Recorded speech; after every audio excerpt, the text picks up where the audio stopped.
My name is David Aon. This is my first year at Strong Agronomy as a greenhouse technician. Nice. I'm Rebecca. I'm the cultivation manager here at Strong Agronomy, and I've been with the company for a little over 4 years. My name is Mireya Hernandez. I've been here for Strong Ag less than a year, and I'm just the greenhouse cultivation tech. So I have been cultivating plants probably for a little over 7 years. Definitely have worked my way along the coast, growing at different farms and cultivating plants at my home. Probably actually closer to 10 years if I count my home grow. I came from Merced College, so from there I was working at a nursery for less than a year, and then at home grown, just grown my own plants for 2 years. So altogether just 3. And then I've personally grown for about 10 years or so, but this is my first year doing it commercially.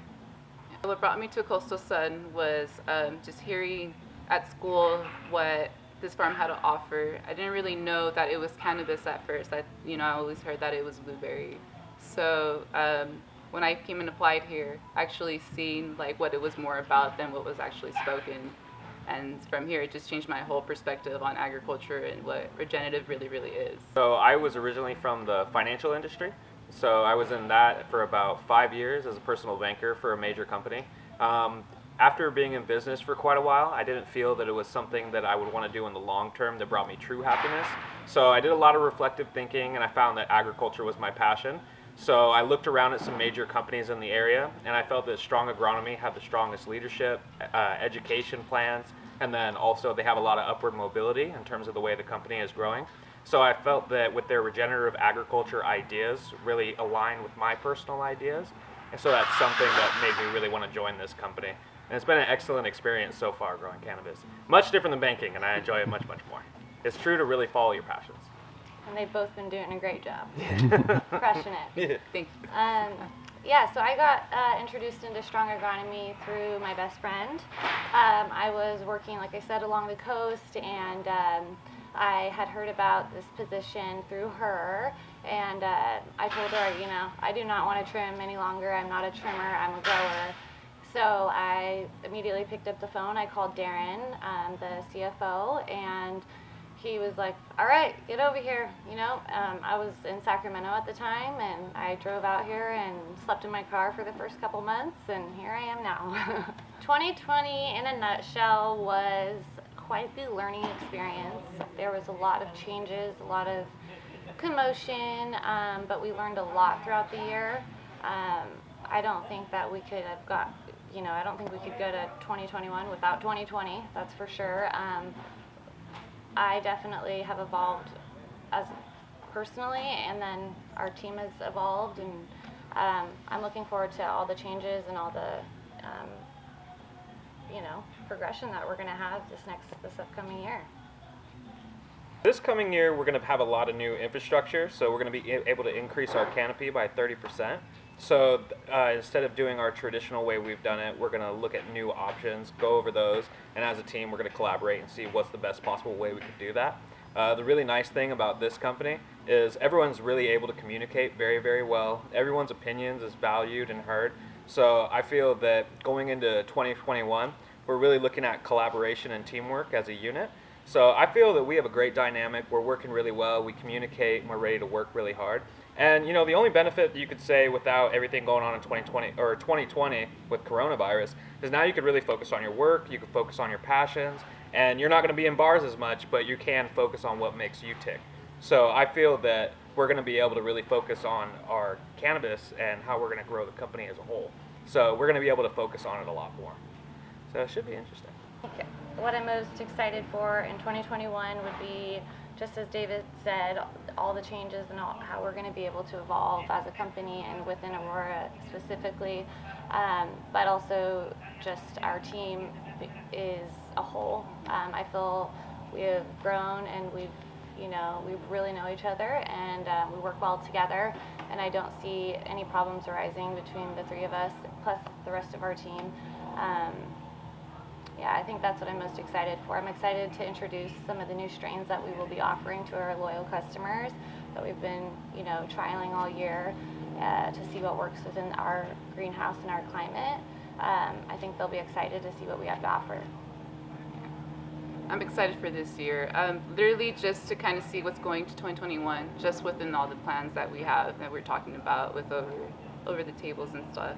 But I believe that, I just started working here in Aurora. I came from other houses. I was just an irrigation tech, so just basic standard, skills. And coming into Aurora, it's been such a huge shift. Working with these two have literally been like more upper and more like into communicating. And it really just shows that, during the mess of harvest and, just like the what is it called, the intensity, that there's always creative solutions towards everything. There's nothing like a mistake. We always learn from the mistake and see what we can create with it. And so that's one thing that I have been taught by these amazing people, and of course the team itself. And I'm just excited to see where we're going to go, how we're all going to grow as a company, as a team, and just as leaders, as our own, and just basically what is out there that influences us to reflect back in our, in our department and grow from there. So I'm just excited to see what we're going to do for 2021. Well, number one, planning. While we have always been a company that has prepared and prepped and planned, I think for 2021 we have done even more planning than we initially intended. We are already, getting ready for our Q2 production. So I think that we have that on our side. We definitely, our number one goal is to please our customers, and I think that by doing all the trial and error this year, we're going to be able to really succeed next year and show them what we're worth. How it was working here in Aurora is that at one house, one round, that we were staging for veg growth, right? So at the same time this house was in veg, we were actually flowering in one bay. So right now we are working on 3-4 round houses up in front that will be our staging area. So that way we have more leeway to grow much more flower and produce more flower here in these houses rather than always a certain percentage from each one. So now we actually are more organized to where we have 3 or 4 houses up front. So that way we can just plan ahead. So we are looking to be in veg towards the end of January and start flowering like in March. Yeah. Right? Yeah. So it's pretty exciting, a little bit more organized, and at the same time, we're just, we're back to back and we just know what's next. So we're going to be focusing on our mother house that's dedicated only to Aurora, and then we're also working on the demolition of our current site inside of Aurora so we could set up our new infrastructure for 2021. We'll also have numerous veg houses. They're going to be brand new that we're completing. So that way we're going to have a tighter schedule and we're going to be able to do more flips during the year. So we're increasing our infrastructure and our planning to be a little bit more tight. So that way we can increase our yield at the end of the year. So this year, one thing I'm really excited about is Aurora will have a dedicated house for our mothers. So we can have constant plants in rotation dedicated to Aurora, so we're not fighting from other companies of which strains we want or which clones we want. We're going to actually have our own home, our own house, that we get to pick and choose which strains and which clones we want specifically for our greenhouse to get the best and the best selection for our customers. Thank you so much for all the support that everybody's shown within the cannabis community and all of our customers. You guys are really the reason that we do it. We sell a product that's a higher quality than our competition, better price than our competition, and you could really see that we're passionate, we care about everything, from our leadership team down to our labor force. Everyone's on the same page, and we're here to make sure that our customers have the highest quality product available. Yeah, I would have to agree. I am extremely thankful for all of our loyal customers and those that are brand new. I also think we don't necessarily have competition because we're not afraid to show you what we do in order to, sell our product at a cheaper price than most competitors. We're willing to share that knowledge with the entire community. We want everyone to have, regenerative agriculture and live a sustainable life. So I think that just stay with us and, Most definitely stay with us Stay because with us. we want your guys' feedback because your feedbacks is what also as a grower that's what we want to know. We want to know what is it that maybe that you were kind of lacking on. We want to know exactly like your feedback so that way we can just understand where we can target. But if it really isn't for you guys, I don't think we would be here in a way. So keep our smoking your products. Just keep going.